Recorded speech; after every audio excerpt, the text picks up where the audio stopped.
Washington State, my state, Governor Ferguson signs landmark bill to cap rent increases in Washington State. And what this will do is it will ensure that supply is further constricted of rental housing and rents will keep going up at an astronomical rate. Isn't that special? Isn't that great? Let's get into it. Here we go. When you actually look at the details of what this cap is, it's pretty interesting. It still allows for like 7% a year increase. First year, you got a tenant in there, you can't increase it. But I mean, most of the time you don't on a lease anyway. You got a year-long lease. You're not going to be jacking somebody around in that first year. All it really does is cap the ability of the landlords, the highest of those increases. Because how often do you get, 15, 20% rent increase? You might have it in times where the market's really moving, but now what you've guaranteed at those landlords, maybe there's some years where they didn't increase rents. Now they're gonna, because they don't know what's going to happen with Washington State legislator moving down the road. Washington State has already once, this time right here, capped rent. Could it happen again? Absolutely. Who knows? So why would you want a long-term asset like a big apartment complex in Washington State? You wouldn't. So you don't build here. That's what it's going to do, is it's going to constrict that supply of housing. Washington Governor Bob Ferguson signed a bill Wednesday, limits the increases on rent, caps rent increases at 7% plus inflation or a straight 10%. Whichever is lower. Washington now joins Oregon and California in drafting legislation that curbs climbing rent prices. And who has some of the highest rental amounts in the country? Oregon, California, Washington. Because you've got no supply of housing. There is no single policy that will fix our housing crisis, but we needed this comprehensive approach, said Senator Emily Alvarado, said at the bill signing. 2 amendments were added to HB, bunch of other nonsense. Today we celebrate. This is meaningful progress. Bill also bars landlords from raising rents during the first 12 months. Manufactured mobile home stands at 5% rent increase. Trillion honor, blah, blah, blah. But what we're really going to focus on is rent control doesn't solve housing shortages. Huh? It doesn't? Wow. Weird. Let's get down to the good stuff. Washington State is currently imposing a version of rent control. They have implemented. The state has debated a rent control bill each of the past few sessions, and its proponents suggest the state must act soon to constrain housing costs for low and middle income households. This will not do that. This will not increase the supply of rental housing. Therefore, that constriction still remains, and you've got some of the least ability to build in the nation. You've got some of the most expensive costs to construct, and you've got regulations after regulations after regulations, because this is a big blue Democrat-run state. And that's just what we do. That's just what we do.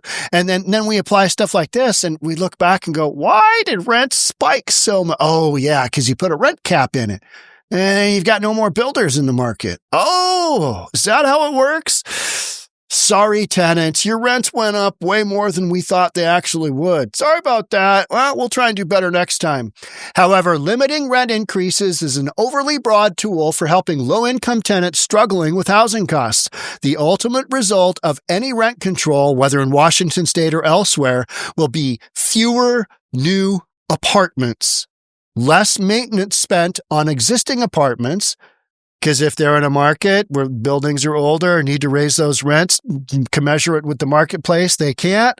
Money's got to come from somewhere. All right, maybe their taxes are going up, whatever those situations are. Now we're not going to put it into whatever maintenance needs to be done. And a reduction in income and tax revenue.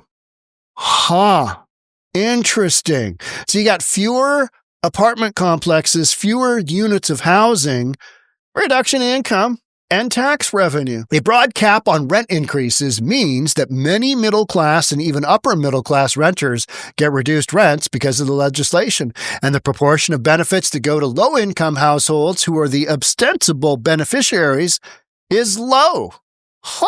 Weird. Modest benefits that accrue to this cohort come at a significant cost. For starters, Developers who earn less from their property as a result of rental price caps have less money available to do maintenance and less of an incentive to spend money on it. So depreciation increases, your building gets worse, physically buildings decline, which reduces the quality of existing housing. Developers faced with tangible constraints on prices and the prospect of those constraints becoming more constricting in the future. If you've done it once, the odds are extremely high. Hey, we got a big budget deficit. How are we going to increase? We're going to do something to housing. We're going to get more taxes out of these guys. Got to tax the rich. Got to tax instead of cutting spending, right? Becoming more constricting in the future. Find it less profitable to build new buildings, further reducing supply. That's what's happening. That's what's going to happen, and that's what will happen moving forward. So you've got this artificial price cap, and it's not even, like I said, 7%, 10%. So you got a $2,500, 2-bedroom, 1-bath somewhere here in Seattle. Bump that up $250 a month. Are you really going to bump it up that much more anyway? Probably not. But now, with this increase, if the market supports it, those landlords, they are gonna do those price increases, those rent increases. Because again, the future, multifamily housing, because this does not apply to single-family rentals, which is, I think, 38% of the market, something like that. This is just basically big multifamily housing, big apartment complexes. So those who do manage to find a rent-controlled apartment may benefit from the law, but many others will have trouble obtaining housing altogether. Rent caps beget shortages by design. Simple as that. Simple as that. That's what happens. Oh, is that why my rent's going up so much? Because I'm in a rent-controlled state. Didn't see that one coming. Even though some jackass is reading a podcast to you right now, right? The study I recently wrote with Zach Hawley, a Texas Christian, TCU, University of Illinois, found that the rent control legislation currently being considered would reduce housing supply and housing quality in Washington state, which would in turn reduce tax revenue. That's why I'm reading this, because this is an interesting application. The author and a couple of other people constructed an empirical model and used data from Zillow and the American Community Survey done regularly by the U.S. Census to quantify the impact on rent increases similar to what the legislature is currently considering. What does that look like? Well, I'm going to read it. We estimated that Washington's 7% pricing cap would result in 7,000 fewer units being constructed in the state in the next decade. 7,000 fewer units. That's significant. That is not a tiny, tiny number. Remember, we've already got a massive, massive housing supply issue in Washington state. And it's because of the Growth Management Act. And we've constrained where you can build. And then where you can build, it is so expensive that there isn't incentive for a lot of these big builders to do that. Why would you build in Washington state? Because a lot of these big apartment complexes are built by big national companies. Why would you build and hold in Washington state where you could go elsewhere to a state like Texas and just churn and burn all day long, drill, baby, drill, and not have to deal with the nonsense that Washington state throws at you? Why would you do that? You wouldn't. And that's what you got going on. Maintenance spending would decrease by over $16 million per year, and the total income loss would be $57 million per annum. But yeah, don't worry about that. You guys are going to get some cheap rent. Oh, your rent's not going down? Oh, it's still going up. Oh, yeah, that's right, because these are caps on the ability. Yeah, landlord. Anyway, isn't it great to live in Washington? Total reduction in property values from fewer units constructed and the reduced value of existing rental properties would be about $1.1 billion. But But hey, let's throw a rent cap in there because then we can virtue signal. Look at what a great state we are. We love our people. We're so good. We're so green. We're so blue. Seahawks colors, the best. And the state and local governments would lose about $11 million a year of tax revenue from that deal going on. That doesn't sound positive. The state's going to lose money? Property values going down? Weaker housing stock? Less money being put into it? Yeah, these are the things that Democrats they gloss over. It's going to be great. It's going to be the best thing ever. Again, this doesn't address the housing supply. And you know what? It's not just Washington State and Oregon and California, although we talk about those a lot because those have a lot of blue leadership. And we know where that ends up. High taxes, tax and spend, tax and spend, tax and spend. Oh, we're spending in Washington. We are a spending. One main reason housing costs are high in Washington State, as well as San Fran and Oregon, among others, is that housing supply has not kept up with the housing demand. And that's been a nationwide deal since the Great Recession. Because you had all those builders and all those lenders and people who didn't come back into the marketplace and build. And there hasn't been incentives to do so. The main reason for this is that government in many of these places have enacted a variety of rules and regulations that have made it difficult for developers to construct new housing in response to surging demand. If they could come in and do it, they would in large scale, but they're not. And anything like this, okay, so it's going to have a little bit of impact if you've been in an apartment complex and you've had some massive, massive rent increases, it's going to cap that. Anything else? Nah. It's not really doing anything. But what it does do is it signals to developers, to builders, to everybody in that ecosystem, don't build in Washington State. Don't go to Washington State. Those people are Looney Tune. They don't get business. They don't understand it. They don't understand simple supply and demand economics because they just go ahead and throw this stuff out there because they're virtue signaling Democrats. That's what they are.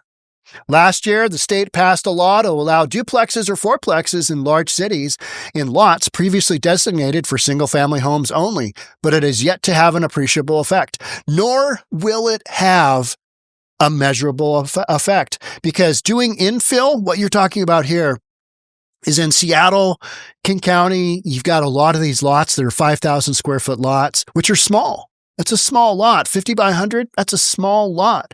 And now you got a single family on it, you're tearing down that single family, or you're putting 3 or 4 ADUs in the back, or you're tearing the darn thing down and you're building. I've got a team, Summit Properties Northwest, that handles a ton of construction of this type of development. And what we're talking about here is you're talking about some infill.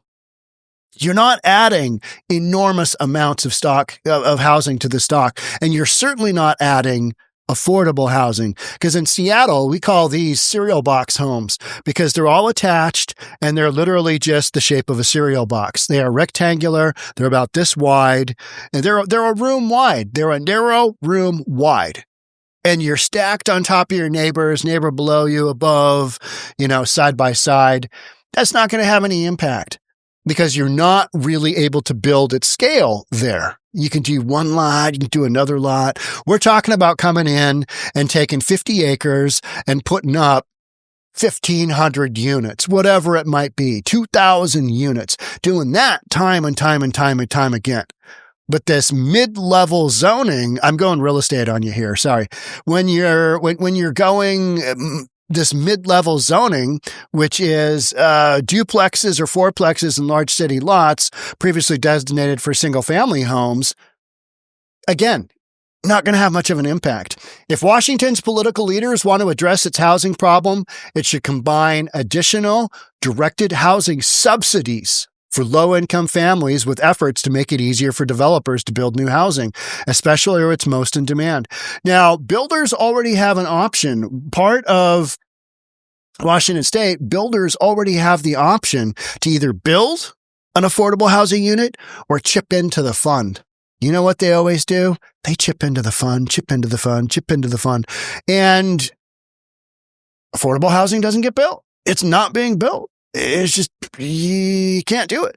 But it's politically easier to pass laws to direct the private sector to bear the burden of paying for a public policy failure, even when the ultimate outcome will make the problem worse in the long term. So that's exactly what's happening. This makes the problem worse in the long term. You further constrict supply of big multifamily housing. Who would see that one coming? Right? I mean, any proponent of this has had that argument thrown at them. And you know what they say? You don't really care. We're just going to do it anyway because this is a feel-good moment. Rent controls, Washington State. Aren't we great? We're so blue. Yeah, how's that working out? How's that ever-rising rent? Because you addressed the top. You didn't address the bottom, which is you need to create more apartment units. You need to increase that supply. And you've done the opposite. You've done exactly the opposite. But it was a rent cap. How'd that work out for you? How's that going? I'm waiting. Get back to me whenever. I'm listening. How's that working out for you? This is like, a couple years down the road. How'd that rent cap go? Well, rents were $2,500 then, and now they're closer to $3,000. Weird. Washington state government estimates that there needs to be at least 1 million new homes constructed in the next decade to alleviate the current housing shortage. Here's what I say to that. Good luck. Not happening. It's not happening. You would have to do a massive overhaul to everything with our entire system. Zoning, pricing, height restriction. I mean, you'd have to blow the whole thing wide open. You'd have to rework the entire system to make that happen. And it's just not. Enacting rent control would make it impossible to come anywhere near that target. And that's what was just put into law. So good luck with that there. It's policies like this that drive me absolutely nutty because they're avoidable and there's ways I think that could be applied. You could provide incentives, but we're not providing incentives to anybody to do anything about it. And you've already made it so expensive. When I'm talking about those cereal box homes, I'm talking about a 1,200 square foot structure, 2-bedroom, 1-bath, and that's $800,000. And you can hear the neighbor's toilet flush there. You can hear the neighbor's toilet flush there. I'm exaggerating, but you can certainly hear them if they have a big rager of a party. It's Seattle, or maybe a shooting outside. Hey, what's going on out there? All right, another gangbanger running by with his Uzi. Oh, I'm sorry. That was a pimp shooting another pimp. Oh, that's not good. Yeah, I mean, that is what's happening in these complexes in areas of Seattle. And we're trying to work out, how do we get more housing? Well, it's not by doing this, but the logic is, we're going to protect our citizens and we're doing such a good thing for our people. Are you? Are you? I mean, we'll know here in a couple of years, right? How'd that work out for you? It's not going to work out well, guaranteed. Because again, doesn't address the main causation for rising rents. There's more people coming in here, believe it or not, than there are housing units. Pretty basic stuff. It's like 8th grade econ, right? 8th grade econ. Supply and demand. But whatever. I mean, that's about all you can say to legislation in the state of Washington. It's just, you know what I mean? It's like, but the way I always quantify it is, again, I'm a glass half full guy. I'm going to have podcasts forever. Because this stuff's going to go in the wrong direction. It already is. It already has been, and it will. Thanks for being here. Catch up with you in the next one. Bye for now.